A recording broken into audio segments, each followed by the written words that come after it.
is an Unspoiled Network podcast. This is Unspoiled, covering The Dark Tower, Book 6, Song of Susannah, stanzas 7 and 8. The Ambush. What's the second one again? You think I'd be prepared this time? Lol. Welcome to Unspoiled. We're just going with that, huh? Okay.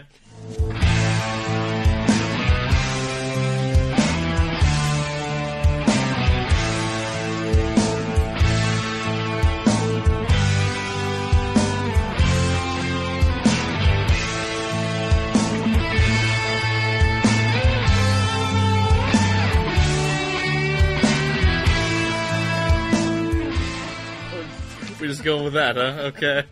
That's it. That's it, ladies and gentlemen. That's fine. Thanks for coming. It's called A Game of Toss, by the way.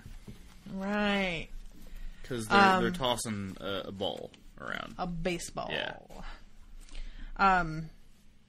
I warned Miles before we started. I'm like, I might be a little out of it because I had a migraine today and that can, like, scramble my brain. Yup. And, yeah, there it is right there.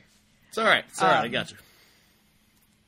It's although it's a little bit of me being slightly dishonest when I did that last week and I had not had a migraine. So what was my excuse last week? Maybe this is just who I am. Maybe you've had Welcome. one too many migraines.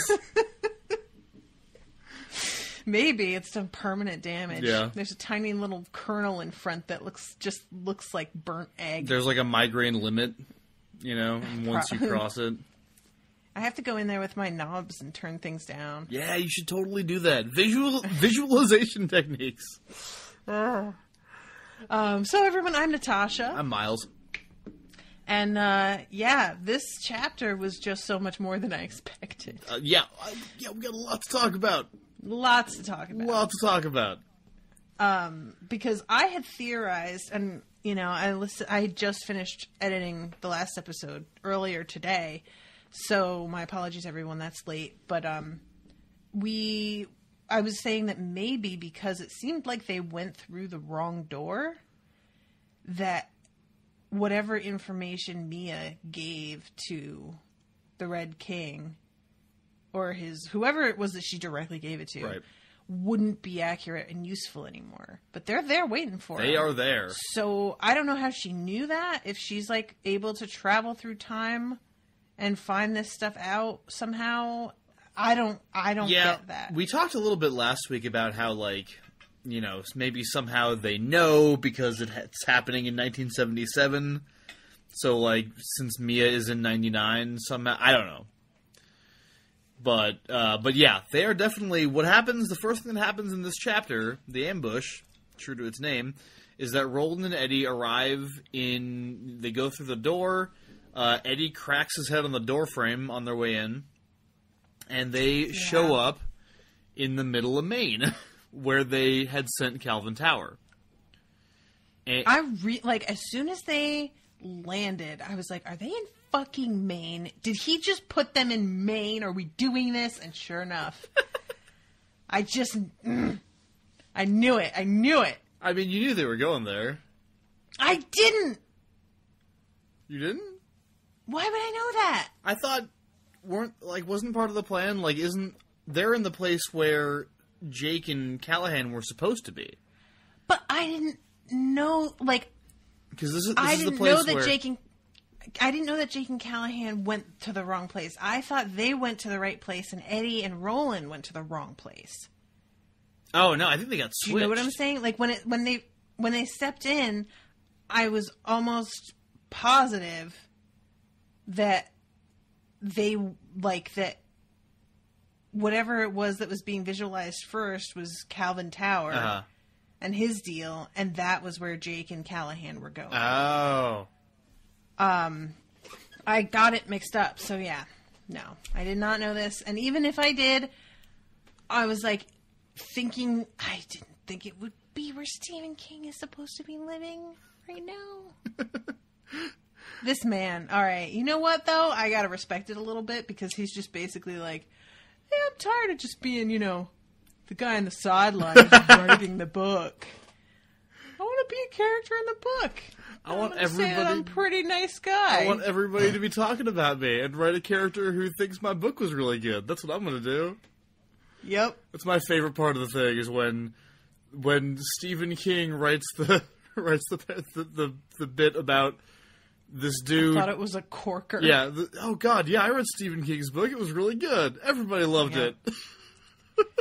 Oh my God. This is next level kind of hubris right here. Like, it's hard for me to wrap my brain around the kind of balls you have to just even conceive of this, and then to actually do it and just put it out there. Like, I'm almost impressed. Well, That's yeah. where I'm at with him right now. Yeah, and don't forget, this is the real world. Mm-hmm. This is the world.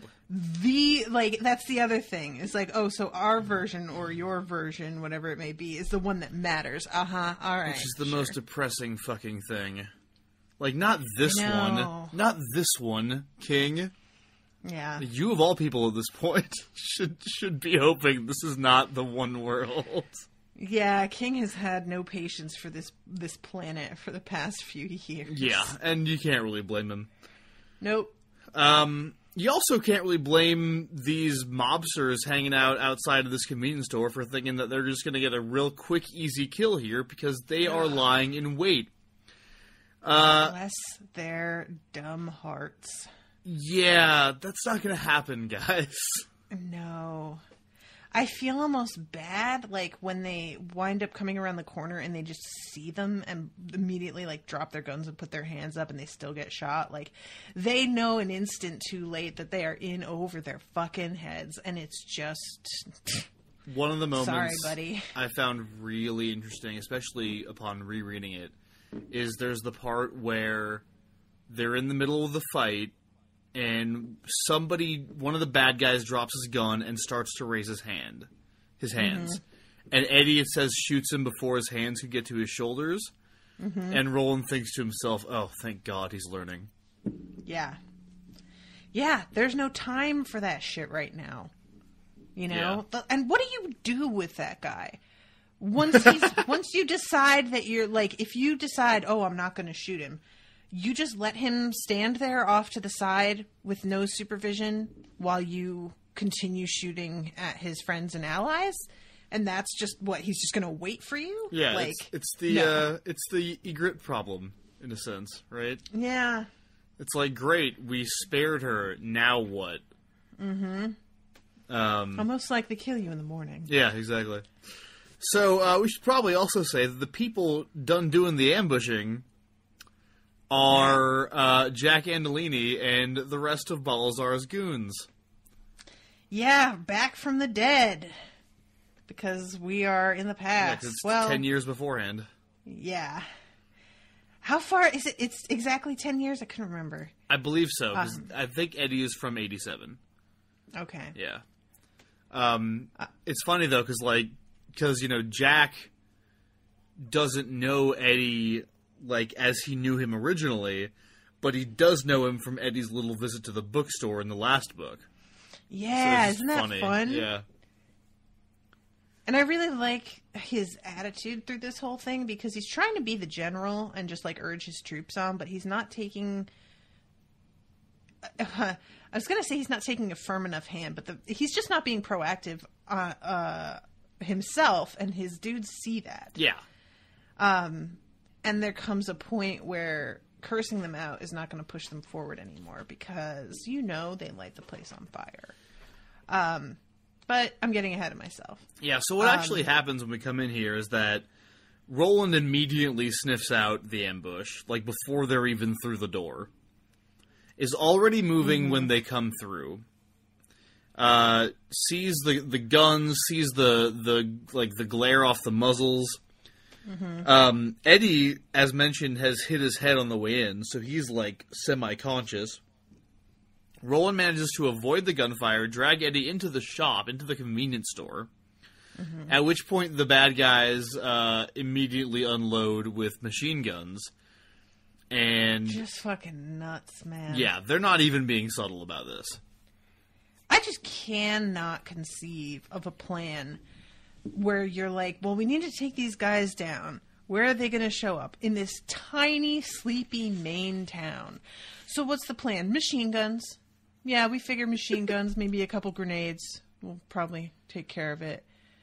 Like, and what's killing me is that it's overkill and yet it's still not enough. You know, like it still doesn't work even though you want to be like, guys, oh my God. But what would have worked really would be for them to have all been standing like a couple feet away from where they were going to come through. I'm not sure exactly how much info they had. Yeah, we don't know how detailed this got. Through. Yeah. Yeah.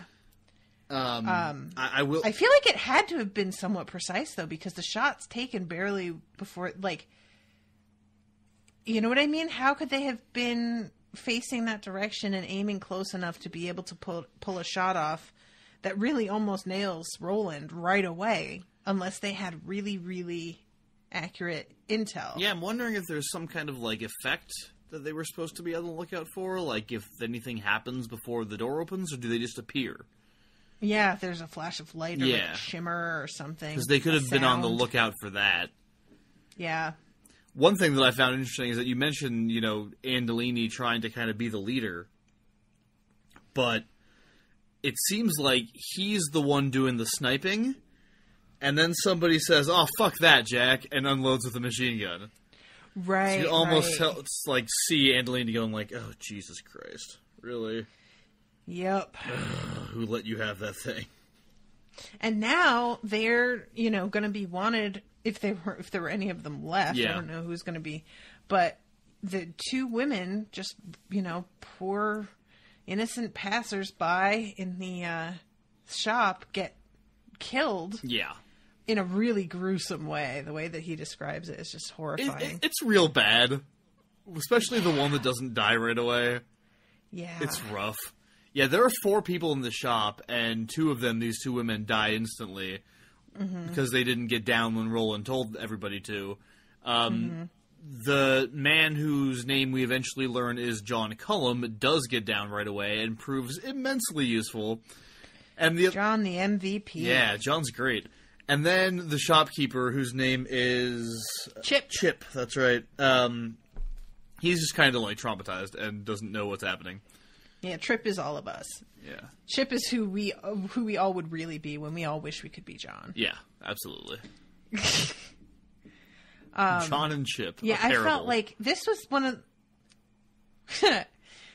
This is what... one of those moments where I feel like it really couldn't have been written this way if it were set in modern day. Because... we have too much experience as Americans with mass shootings now. And the instant that we heard that shit, people would be hitting the floor. Like, I think people know better. It's not that they would avoid getting shot because of this, but they, like, the shots are coming through the window and shattering glass, and they're just turning around going, wait, what's going on? Yeah. And I don't think that we would react that way today. Well, what's really interesting is that this came out in 2003, so we're talking, you know, this thing was written right around 9/11 era. Okay. But he clearly decided to set it in the 70s, set this part in the 70s for a number of reasons, and I'm guessing one of which is kind of more of that effect. Mm-hmm. Like, even if it's not specifically related to, like, how you react to bullets firing, it feels very pastoral. In a way that I don't think you can really capture if you're trying to accurately portray modern American life, although I'm sure there are places you can go. I mean, this would be accurate to where I'm living in Texas right now. Right. Like, there are big, long stretches of just farmland with, like, a pathetic little convenience store that are really creepy. Oh, my God. Like, I kind of enjoyed the way that he describes them going through certain areas and how, like... he doesn't make it this neat little cute sort of, you know, Rockwellian convenience store. Right. It's like got piles of cans in the back of beer, like that are piled so high that he describes them as being like cairns.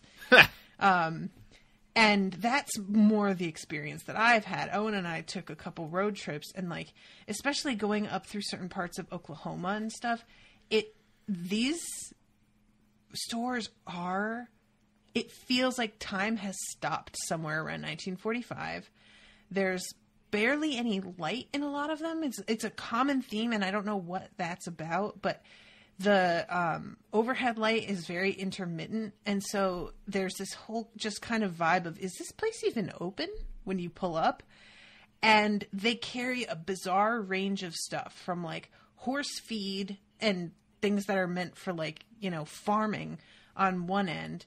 And then they've got shampoo and blankets and motor oil and like just, it's a weird collection of stuff. Yeah. And there's one person running it and there's no music playing, and they watch you in dead silence chewing tobacco the whole time, and it's very uncomfortable.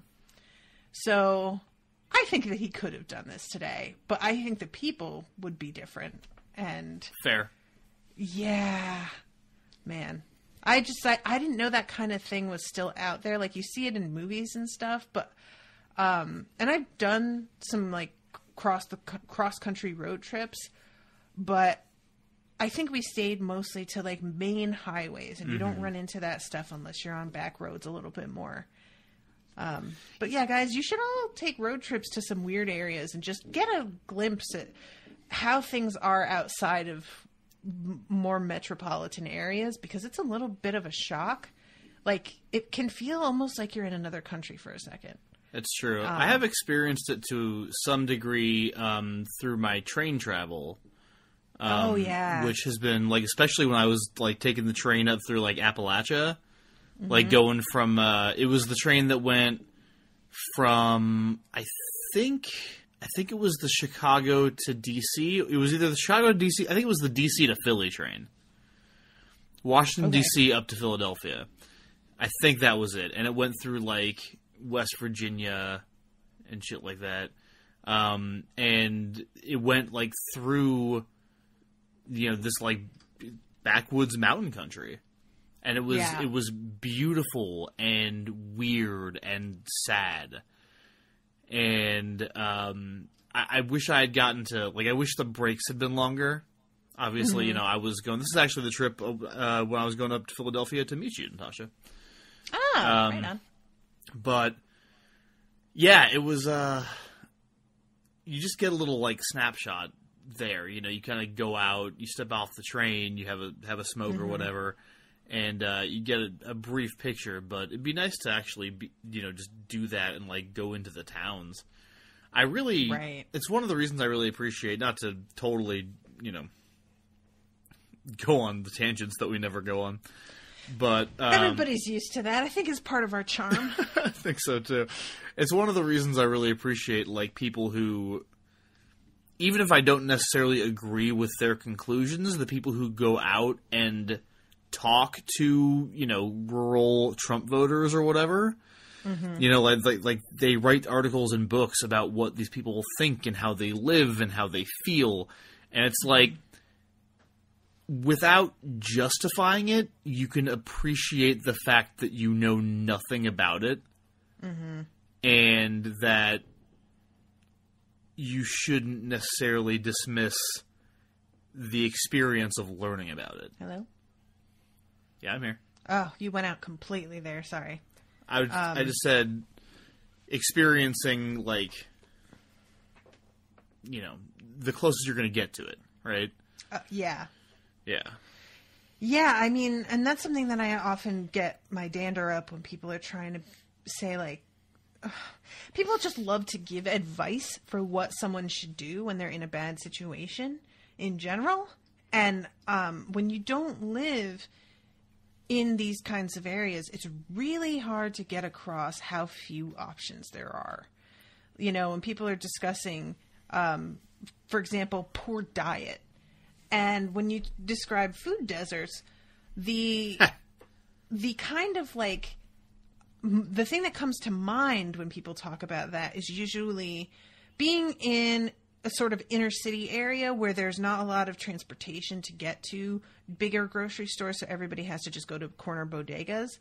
But there's also things like this where it's a rural area. There's the one convenience store, and other than that, a grocery store is 2.5 hours away. Yeah. And that's the stuff that it's really like, people are like, well, if you don't like your job, just quit and get another one. Hi, there's one place that you can work. There's a factory that's 45 minutes, and that's the only place that you can get a job. And people just don't understand what that's like. And I'm not even trying to say that I understand what it's like, because seeing these places was a shock for me. It's just really easy to talk out of your ass and act like there are so many alternatives if people would just, get off their ass. But that's just not the case unless people pick up and move, and that's real expensive. Yeah. So yeah, just the whole concept of living this way is it does feel like you're stepping back in time, Have you been at all to like Maine or like northeastern New England? Only a little bit. When I lived in Connecticut, I had a couple friends whose parents had cabins up there. Yeah. And they would take me in the summer occasionally. It was real depressing, though. Like, really? People talk about going up there and, like, vacationing, but it is not a place that I would want to go on vacation. I just found it sort of bleak. I don't know. Huh. Just because, like, the weather or what? No, I mean, we were up there in the summer, and it's beautiful in terms of, like, but... and it might just have been the area that I was in, but Texas has its own type of thing, but they're very similar, really, where you start to get into an area that you could call it rural, but when you say that word, it brings to mind like rolling farmland and a sort of like fecundity, and this feels really barren, and there's just small sort of crappy houses that need so much work. And the people living there clearly don't have the money or the time. And piles of like rusting car parts in the front yard, and like abandoned Winnebagos that are just kind of like, crumbling and that kind of thing. And I remember driving by lots of that, and ugly gas stations and things. And then you would find the little cluster of gorgeous cabins by the lake, but other than that one spot, it was ugly as hell. It was clearly the only people who had any money in the area were people who did not live there. Why? Oh, I just asked because I've never been there, and I was just curious what your thoughts were. Said, since we're here, I was in a vacation area, so maybe it's different, depending on. I'm sure it is. I mean, I've heard that the college town is fantastic. Which one is? I have a few friends who lived there. Which one is that? The one, Portland. Oh, okay, yeah. But yeah, I have not been to a lot of I've been to like college towns in Massachusetts, like Northampton and whatnot, but not as far up as Maine. So. Well, anyway, we're here now. Yes. So there's a big fight. I mean. There are some. We don't have to go into all the details of this. There are some cool things. I liked Eddie kind of, clearing his head instantly, and Roland kind of taking that as like, oh look, he really is Cuthbert reborn kind of thing. He's so proud of him, and Roland being proud is just such a rare moment that it really is like touching. Yeah, this is a big couple of chapters for Eddie in terms of like his role as a gunslinger and his relationship with Roland. Yeah, it really is. Because there's a couple times here where he's like, no, Roland, shut up and let me talk. Like, there's something important. Yeah, what was that? Yeah, he's like, there's something important that we need to talk about, and we're going to do it now. And Roland's like, all right, you know what? You're a grown-ass man. Let's do it. Yep. So, I dig it. I like it a lot. And then, of course, there's John Cullum, who is very useful in getting him out of this jam, which they successfully do essentially by letting Eddie taunt Jack and talk to him and take his attention while they fill up the fucking convenience store, the gas station, with gasoline. I love that moment because he's like, how the hell am I supposed to get him? And Roland says, with your, what is it, everlasting mouth? Yeah. And Eddie, like, is kind of in a panic for a second when he's asked to do this. And then when Roland says that, he looks over and realizes that Roland's cracking up. And he's like, oh, no. Yeah. He's fine. Like, he's totally confident about where we are right now. Yeah. Which it's a fun moment for the audience, too, because we know that it was a close thing there for a second.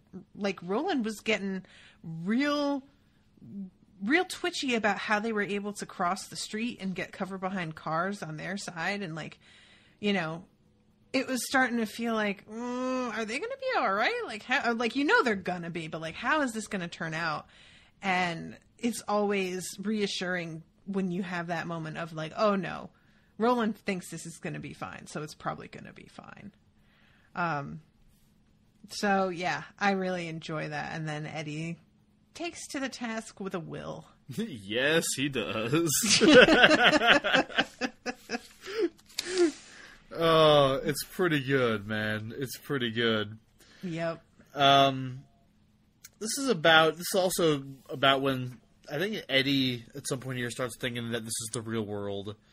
And Roland, there's like a weird reference at one point where it's like, I tried to find it. I don't know where it is exactly.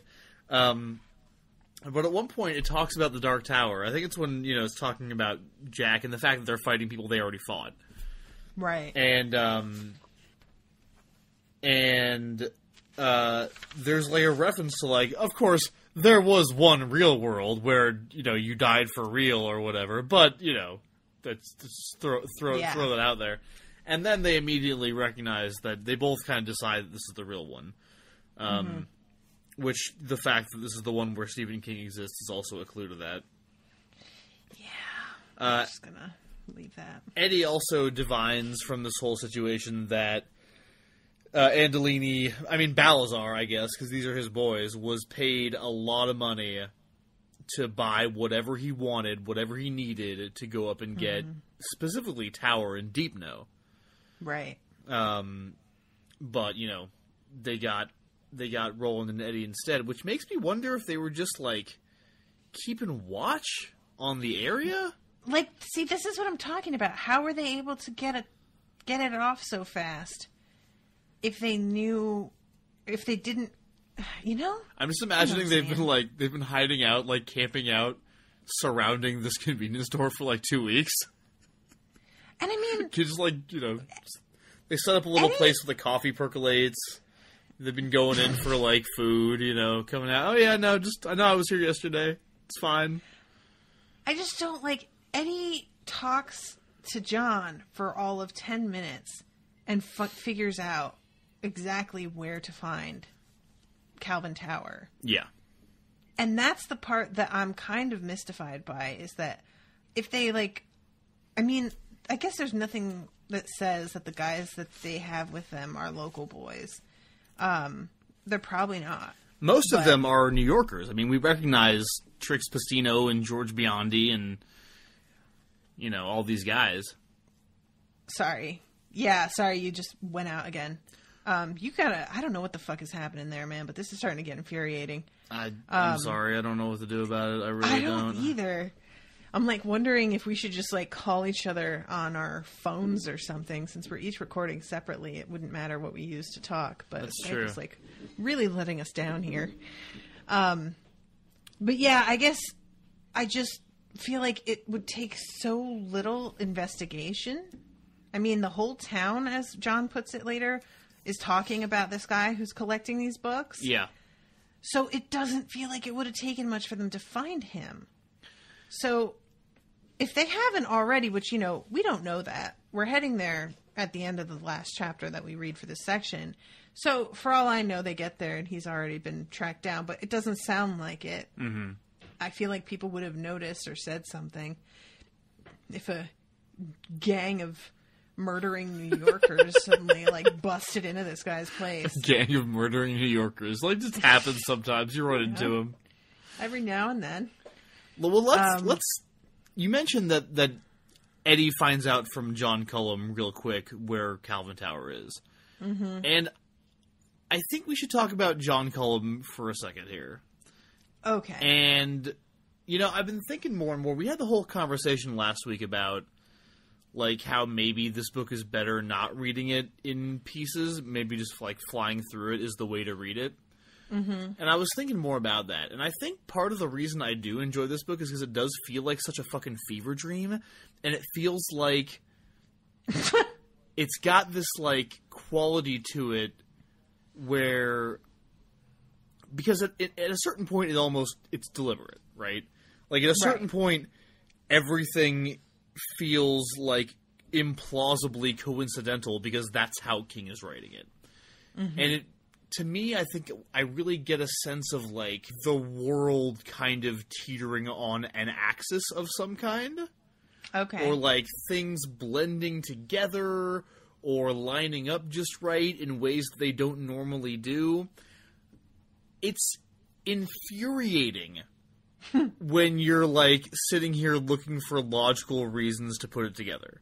Why does this lead to this? This doesn't lead to this. This leads to this, which leads to this, but then that doesn't lead to that. And it's like, what the fuck are you doing? Right. But at the same time, that's how the characters are perceiving this story. Like, True. Holy shit, what is life right now? What is life doing? Because life doesn't work this way. It's not like, we don't just get pulled through an interdimensional doorway where we immediately get into a fight, and as it so happens, we run into a dude who is, like, totally our kind of guy. Yeah. This guy is, like, cool under fire. He doesn't... Literal fire. Yeah. Literally under fire. Under fire. He takes direction well. He doesn't ask stupid questions. He does what he's told. He recognizes, like, battle authority of the people that have just showed up out of nowhere. And he also, like... I was going to talk about how, like, he also knows exactly where Calvin Tower is and, like, has this really great memory for people and shit like that. But I think almost more interesting is the fact that he is, he's a man's man, right? Mm-hmm. Like, he lives in a little, they kind of describe it as like a Hobbit-style bachelor pad. Sounds pretty great. It does sound great. But it's like, this is a man right here. This is like the traditional, the picture of, like, this dude who... he has to shingle his roof and run his business, and he's got a pickup truck, and he's not fazed by anything, and he's got a bunch of baseballs. This is what people mean when they say confirmed bachelor. Yes. Like, just, no. Yeah, like, definitely. this guy's never giving up his toys long enough to have a stable relationship. Yes, agreed. So yeah, the fact that they just randomly happen to run into this guy is like, it's the whole Ka concept, like, blown up to ridiculous proportions that don't help the story make sense, and indeed actively detract from the story making sense, but does kind of give us the same feeling that I imagine Roland and particularly Eddie are feeling as they go through these events. Yeah, that's fair. What did you think of John and their whole conversation at his house? Well, like, it's kind of funny because, like, in the moment, I loved John, and I was just glad that there was somebody there who wasn't completely weighing them down, that they didn't just need to watch over. And he just seemed like kind of a delightful guy. But after you reframe it that way, that he was just the perfect person to have there, I'm kind of feeling like, is this just another, like, Deus Ex Machina moment where we just had, like, I don't know. Now I'm kind of changing my feelings on it. I mean, I still love him as a character. Well, but that's the thing. It's like, it's not the character that I have a problem with. It's that there's always just something so perfectly in place that fits their needs so exactly. And I know that's like sort of the point of this whole exercise is the idea of Ka being there. But it really does lower the stakes mentally for me, Yeah. I don't know. I'm just gonna observe and not report for right now. Fair enough. It's interesting because the stakes were just pretty high in the previous chapter. In the first chapter, the ambush, they're in this massive shootout, in a world where you die for real, you know. Right. So the stakes are pretty high right there, but at the same time, you never really get the sense that they're in that much danger. Like, no, I'm never worried. Eddie even gets shot a couple of times. Mm-hmm. And it's like, yeah, Roland is smiling and telling him to use his backtalk powers to get them out of this.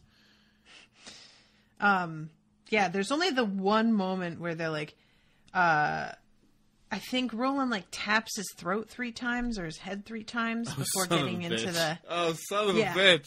And he's like, and Eddie meant to ask him later what that meant, but he never got the chance because death came between them. He never got the chance. Before the question occurred to him again, death had slipped between them.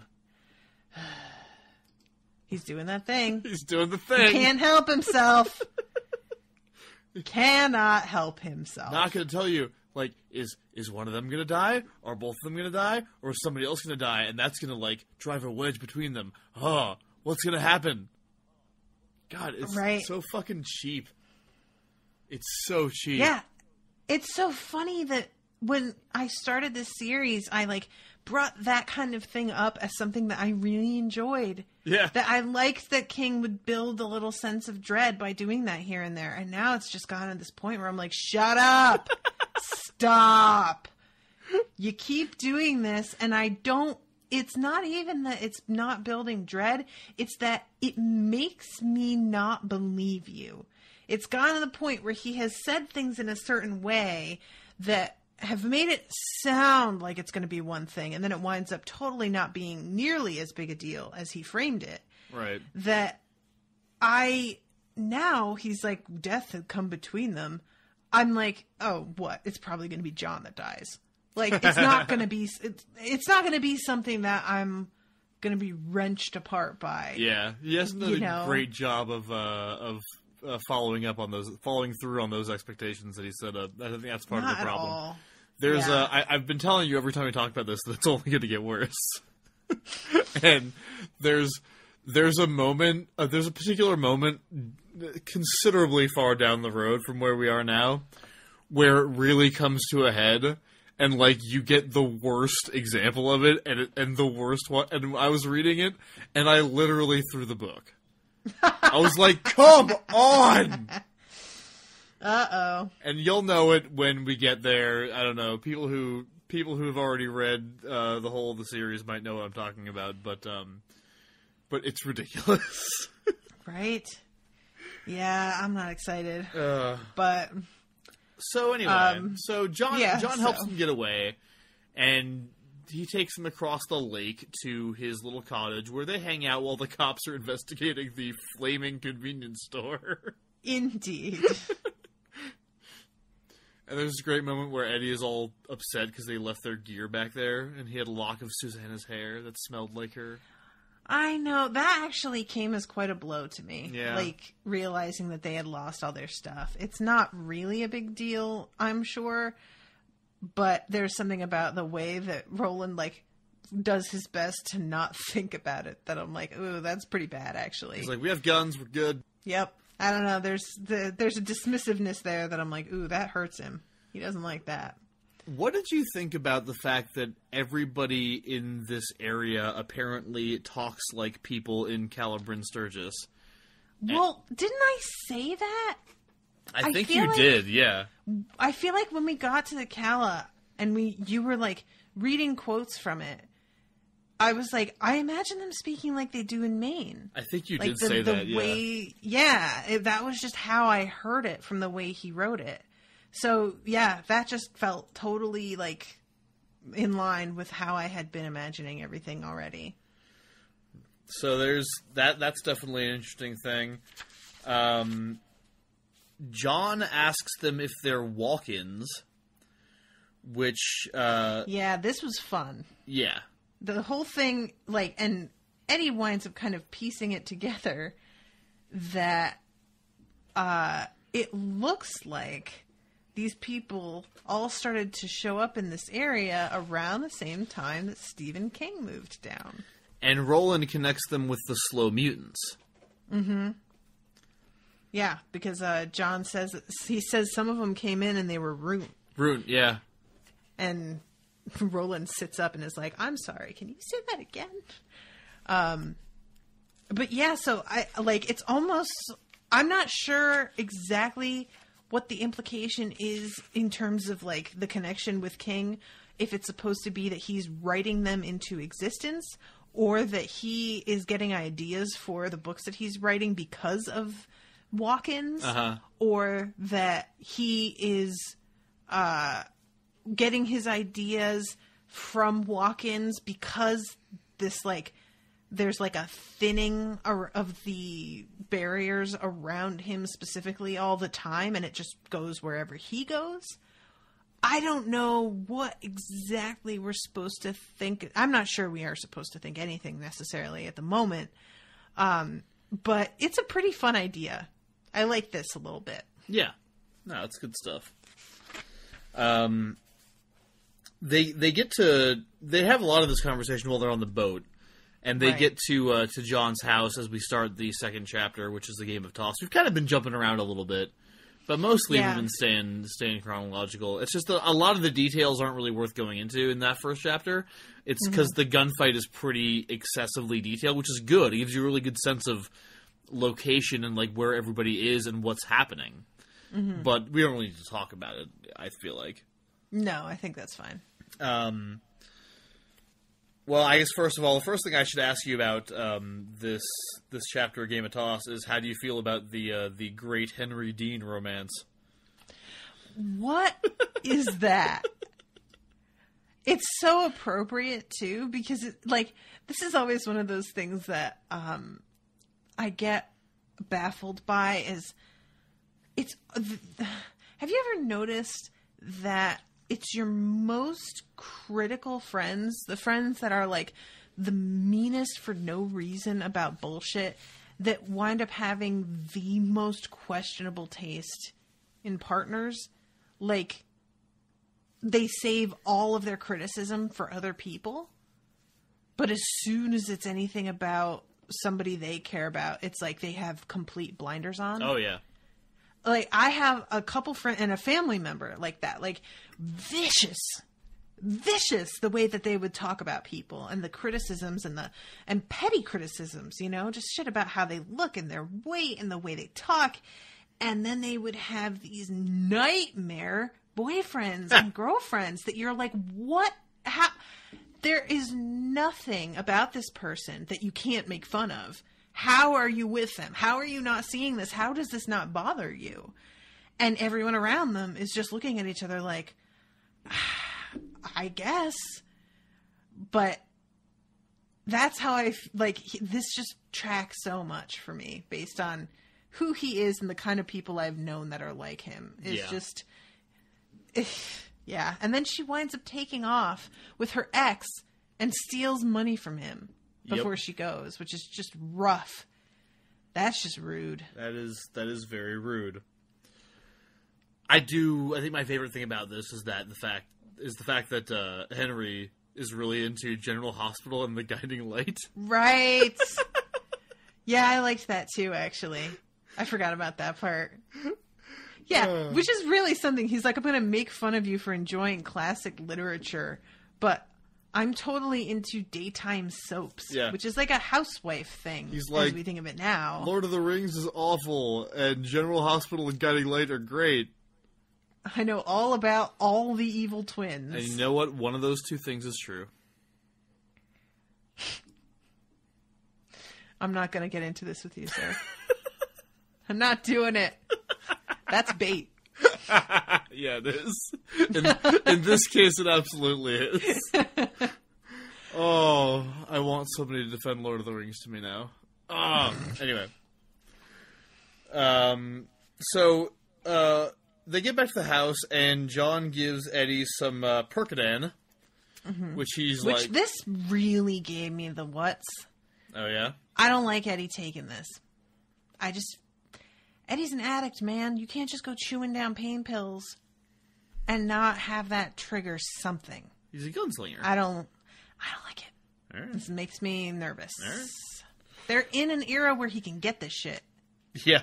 This isn't like he can just take those pills and he goes back to the cow. That is true. Eddie, and it like, wears off. Like, yeah, as far as we know, there's no going back from where they are. Or at least they don't know how to go back.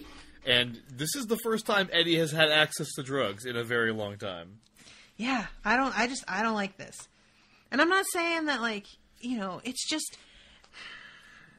Listen, if you're not somebody who has dealt with addicts or have addicts in the family or is friends with one, it's really hard to get across the things that can trigger relapses. But it's absolutely a problem for a lot of addicts to take even prescribed by doctors pain meds. Like, there are addicts out there who just straight up won't do it because they know, like, that's just bad news for me. So I will suffer through this without painkillers, even though a sane human being, you would think, would be reaching for them. They're like, I'm not messing with that. And the fact that Eddie doesn't even have a moment's hesitation is part of what makes me really worried. It doesn't even seem to enter his mind. If he stopped and thought about it and then was like, you know what, though, the pain's really bad and I've got work to do, and he consciously made the choice that this is going to come with risks, but I have to do something here, then I would feel better. But instead, he's just like, ooh, Percodan. And just chomps it down immediately. Yeah, John's like, do you want some water? He's like, nope. Oh. Yeah, exactly. This just really worries me, and I don't like it. So we'll see. Well, Roland doesn't like cigarettes.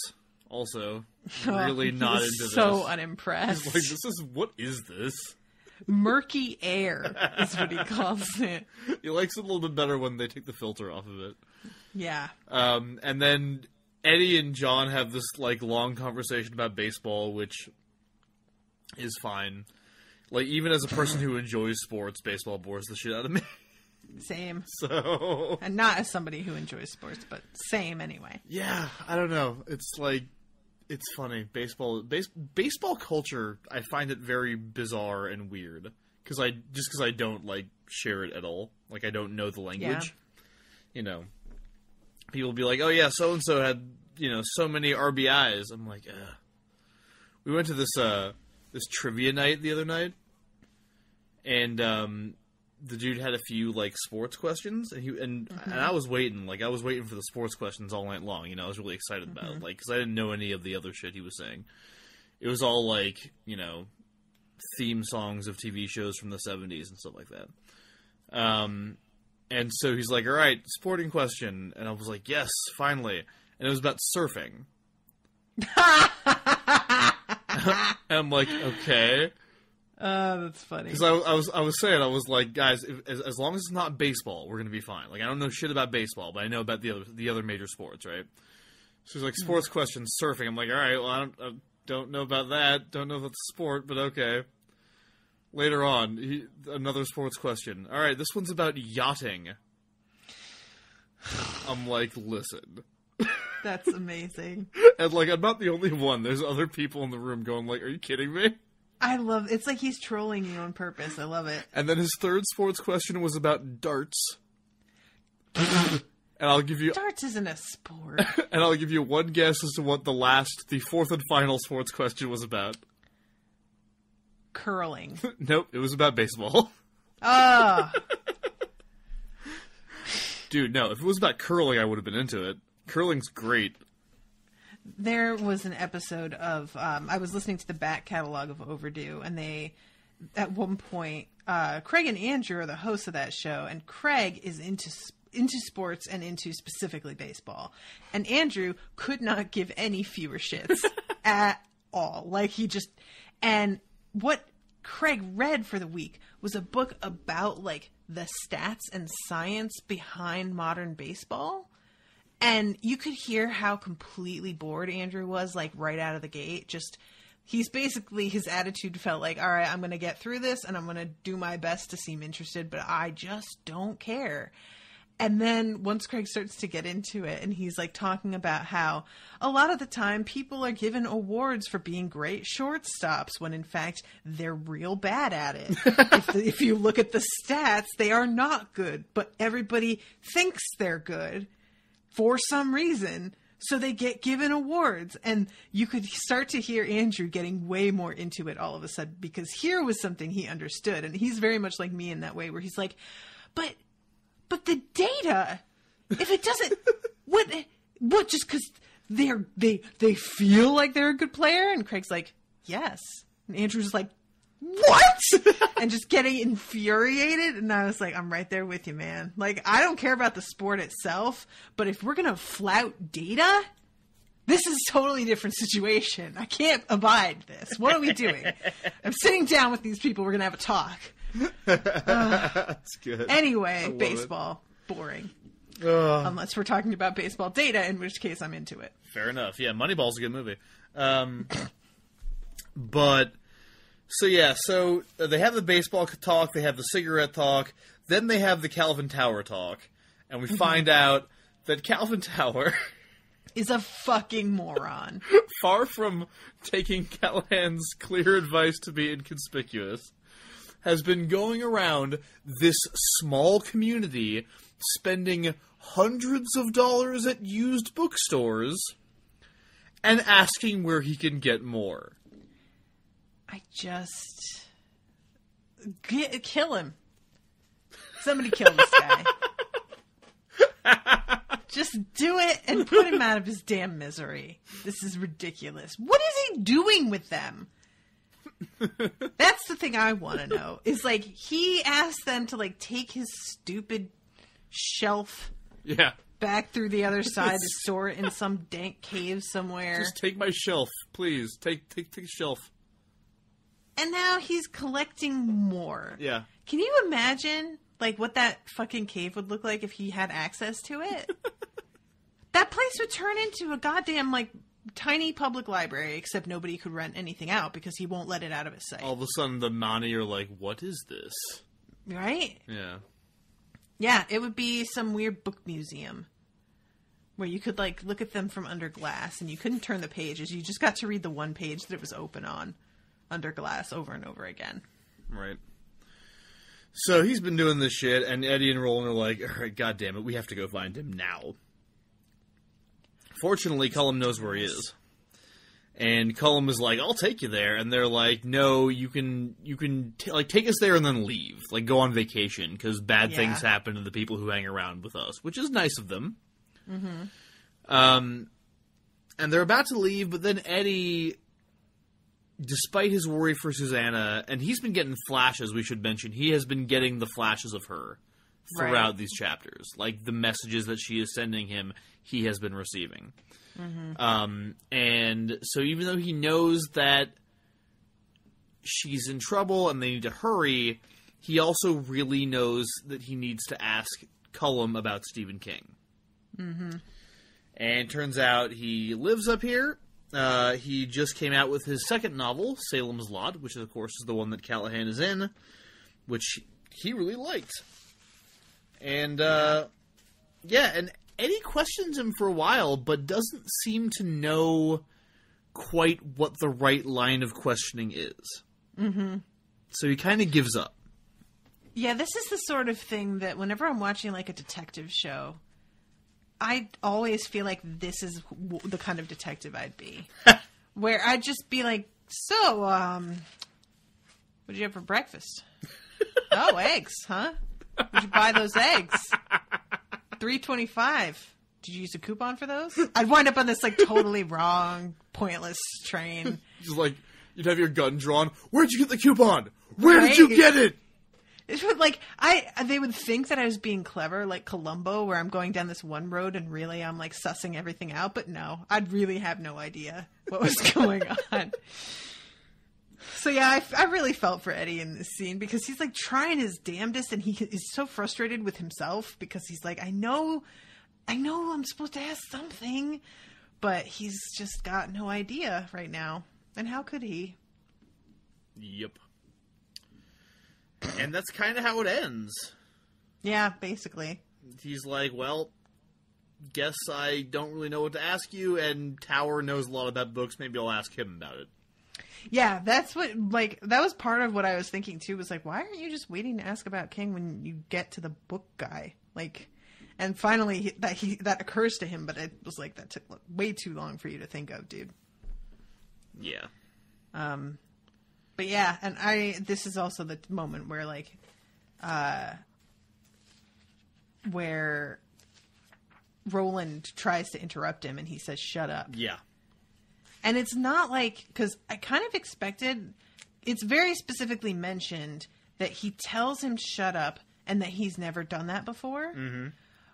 And I expected that to be followed up by a awareness of, oh shit, I just told him to shut up and I've never done that. And almost like maybe a nervous moment or something.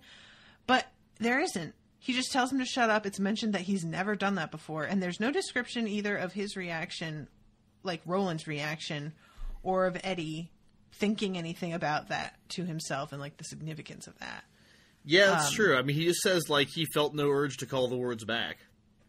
Yeah, exactly. And it's almost like a, you know, he's being called, like he knows. I will say, this is one of the only instances in this book where I'm actually okay with the Kamala thing happening. Okay. Because, like, what was it? So it says, after he says shut up, he had never said such a thing to Roland in his life, but now the words came out on their own, and he felt no urge to call them back. In his mind, Eddie heard a ghostly Kala chant. Kamala, come, come. The palaver's not done. And I kind of dig that. Like, I like this, like, voice in his head going, like, nope, we're not done yet here. Mm-hmm. You know? And, like, if there had been no mention of that stupid phrase since book 5, then I would be really into it. Yeah, that's fair. But, you know, that's not how it goes. Yeah, that I kind of need to, like, to cut that rant that you had and just, like, put that somewhere that we can just press play on it really easily. Maybe I'll put it at, like, the top of the Dark Tower feed. Oh, you should. Page. You should. Just have it up there. Any moment that you guys need to hear Miles getting super angry about something, there it is. It's one of my favorite rants ever. And it's like, it's totally legit. Like I said, at the time, I was just kind of like, wow, he's real mad about this. And then as time went on and we kept reading, I was like, oh, you're right. This is bullshit. It just like, you went into it so quickly after the very first instance of it appearing. Yeah, I, I know. Why is he? I might have jumped the gun on it a little bit. I was really excited to get there, though. Like I told you, I took notes for that rant. It bothered me so much that when we finally got there, I was like, yes, I can't wait anymore. I have a couple things like that in Dresden Files that I'm just waiting on. Yeah. But it's going to be a long time for those. I have a couple things left in this series that I'm still waiting on, but we'll get to that later. So yeah, that's where we stop with them going off to see Calvin Tower. Yeah.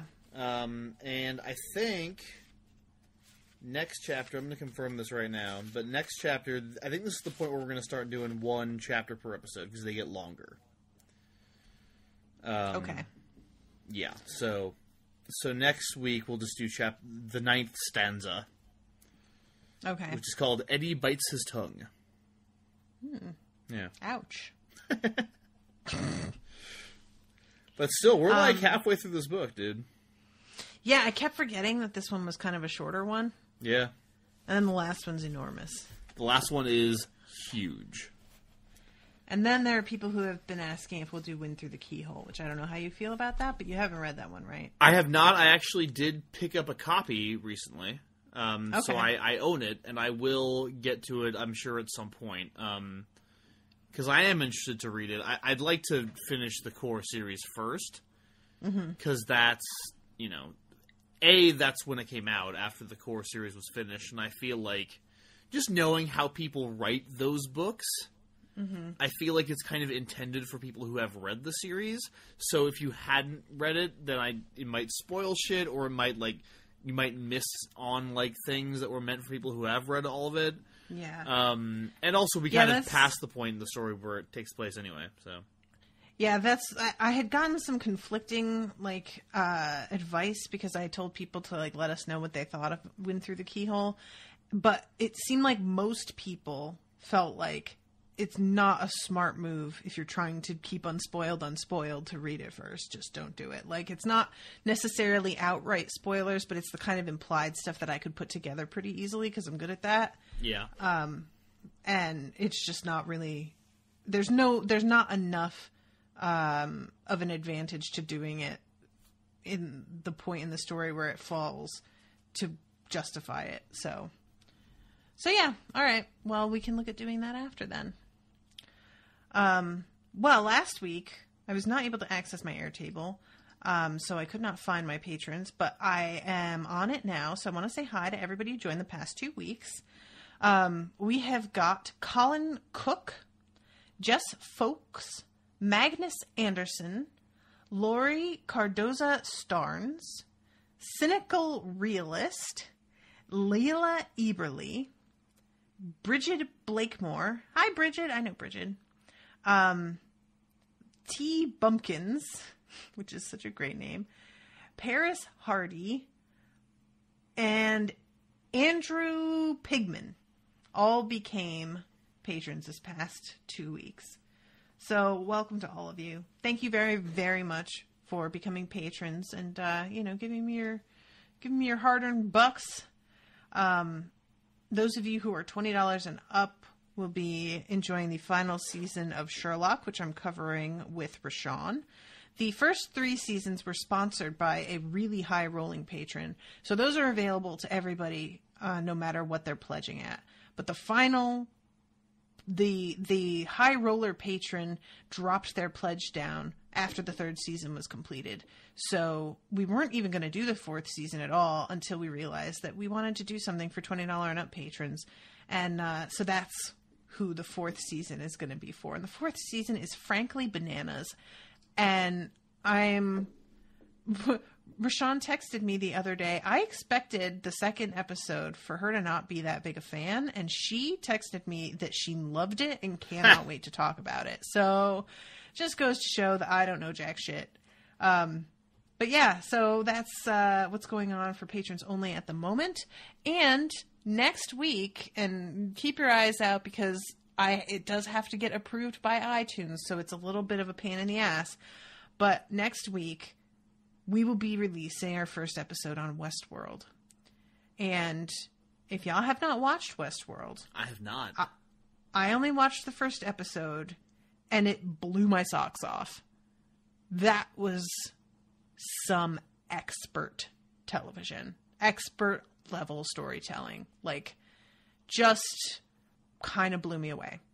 So, if that is any indicator of what the rest of the show is going to be like, then hot damn. I can understand why everybody and their mother was screaming for me to cover it when it was out last year, because there was so much to talk about in that first episode that our podcast was like 2 hours and change, which does not tend to happen. So that's a long one. Yeah, and it was reined in. Like, we realized how long we were going, and I was like, all right, well, I guess I'll talk about this other 7 things next time, because I still had way more to say, but we just, had exhausted ourselves. So, yeah, Westworld. Check it out if you haven't already, because that shit is all right. Super relevant, too. All super right. relevant. Pretty good endorsement right there. Yeah, it's a little bit dark, but dealing with the subject matter that it is, there is no way to avoid that. And I feel like they do it in a smart way where you get the point, but it doesn't feel like it's being gratuitous about things, which that's a very tough line to walk sometimes. So, and I'm trying to think if there was another thing. Oh, I recently restarted Orphan Black with Maggie, and that will be a weekly podcast because I had been doing it with Owen, but we couldn't keep it steady because of his schedule being so erratic. So, we were releasing it like once every month, maybe. And now it's going to be weekly. And it's been fun. I've done 2 with her so far. So if you enjoy Orphan Black, the first 3 seasons I did, or the first 2.5 seasons almost, I did with Owen. And then after that, it's picked up with Maggie. So check that out too. Nice. And other than that, you know where to find me. Facebook.com/unspoiledpod, Twitter at unspoiledshow, Instagram at unspoiledpodcast. You can email me at unspoiledpodcast@gmail.com. And, yeah, I think that's everything. Miles, take it away.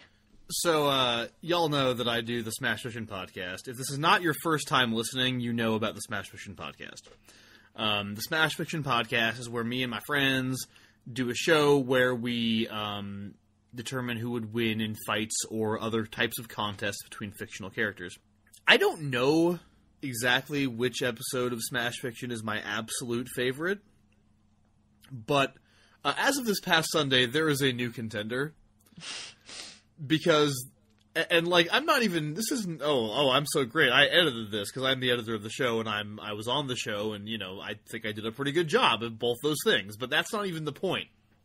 The point is that this particular episode just came together, and everything really worked, and it just made me really happy to put it out. It made me really happy that I was a part of it. That I helped to create it, and I just think it's real fucking good. Yay. The match... That's always a good feeling. Yeah, the match is the Phantom of the Opera versus Sweeney Todd. Oh, God.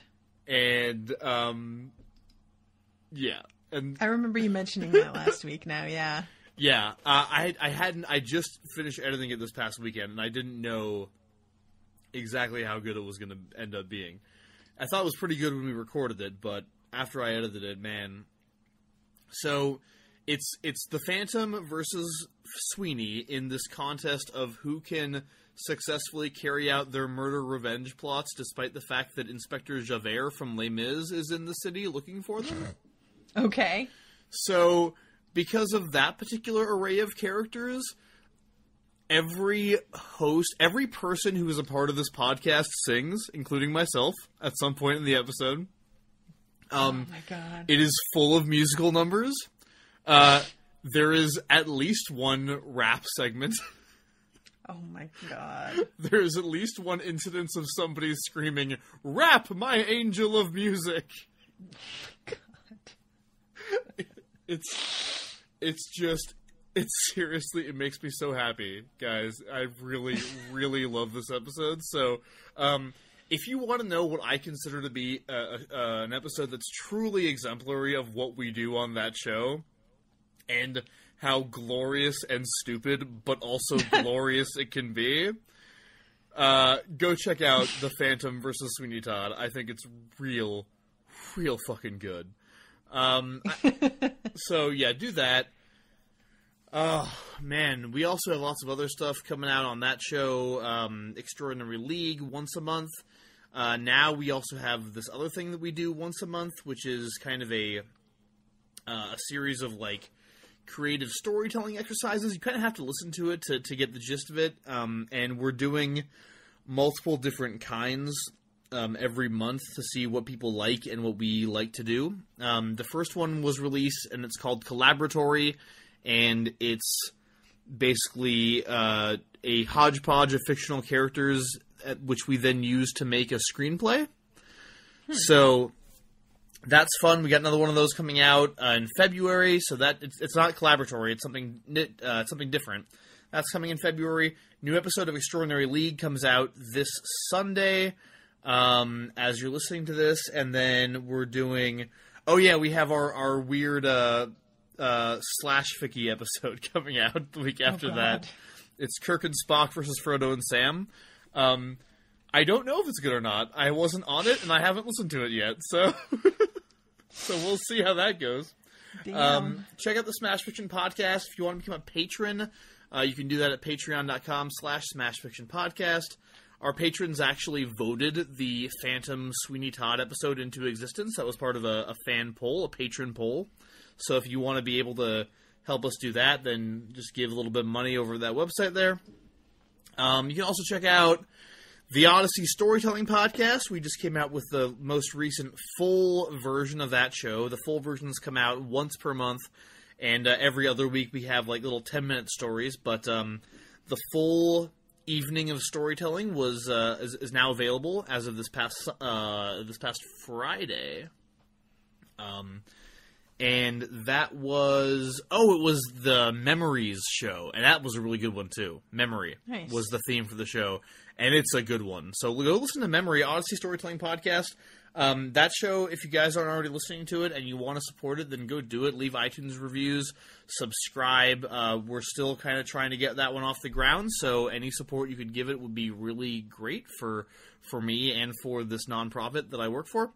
And also you can go to www.universesofthemind.com for everything that I do in terms of my science fiction blogging, which I definitely have done recently. So, Indeed. And then, no, that's fine. That's fine. We're good. What? No, nothing. What? I was going to do something else, but I don't really need to. It's, I was going to say that I do this radio show on Wednesday mornings, and today I had an idea, and I actually went on Facebook and Twitter and said, because the whole thing behind this radio station that I volunteer with is that it's not corporate radio, so we look for bands and songs that don't get airplay on mainstream radio. So I went on Facebook and Twitter today and put out a little call for like people to give me their favorite like rock. It has to be some form of rock music, but like a really broad interpretation of that. And I said, hey, just give me your favorite stuff that like you never hear on the radio. And I got a lot of people giving me a lot of good stuff, and I discovered a lot of cool music as a result of that. And you know, this show is going on indefinitely, and I can always use more suggestions for non-commercial rock music to play from 7 a.m. to 9 a.m. here in Tucson, Arizona once a week. And so, if you guys want to, feel free to shoot it over to my Facebook or my Twitter at MJ Schneiderman, and let me know what bands you like that you'd like to hear on the radio more often, and I'll totally play them if I like them. So Nice. Well, that's cool. Yeah. Yeah. All right, I feel like there was something I had been going to ask you, and now I have forgotten what it was because I had the brain of a hamster. Well, and because I rambled for like 10 minutes about like all the shit that I do.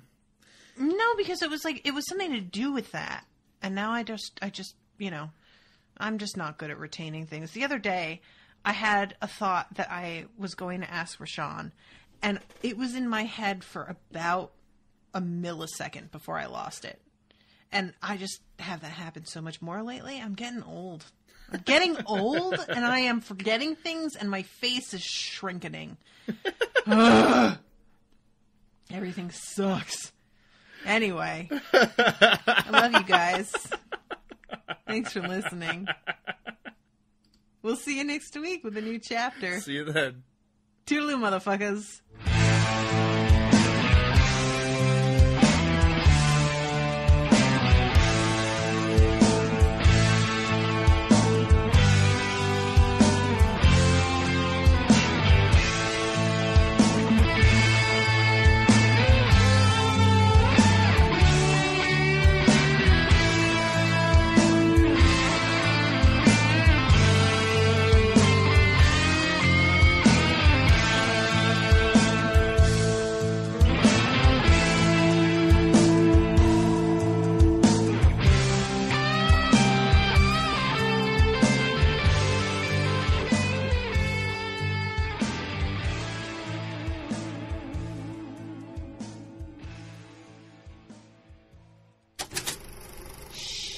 That was an Unspoiled Network podcast.